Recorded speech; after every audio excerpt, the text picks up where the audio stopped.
ಬಂದಿರ್ತಕ್ಕಂಥದ್ದು ಯಾತಕ್ಕಾಗಿ ಬಂದಿದ್ದೇವೆ, ಯಾರಿಗಾಗಿ, ಯಾತಕ್ಕೋಸ್ಕರ ನಾವು ಸೇರಿದ್ದೇವೆ ಅನ್ನೋದನ್ನ ತಾವೆಲ್ಲರೂ ಕೂಡ ಶಾಂತಿಯಿಂದ ಕುತ್ಕೋಬೇಕು.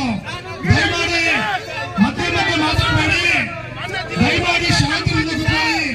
ಮಾನ್ಯ ಜಿಲ್ಲಾಧಿಕಾರಿಗಳು ನಮ್ಮ ಮನವಿಯನ್ನು ಸ್ವೀಕರಿಸಲಿಕ್ಕೆ ಬಂದಿದ್ದಾರೆ, ಶಾಂತಿಯಿಂದ ನಿಂತ್ಕೊಳ್ಳಿ. ದಯಮಾಡಿ ಆ ಮನವಿಯನ್ನು ಹೋಗ್ತಾರೆ, ತಾವೆಲ್ಲರೂ ಕೂಡ ಶಾಂತಿಯಿಂದ ಕೇಳಬೇಕು.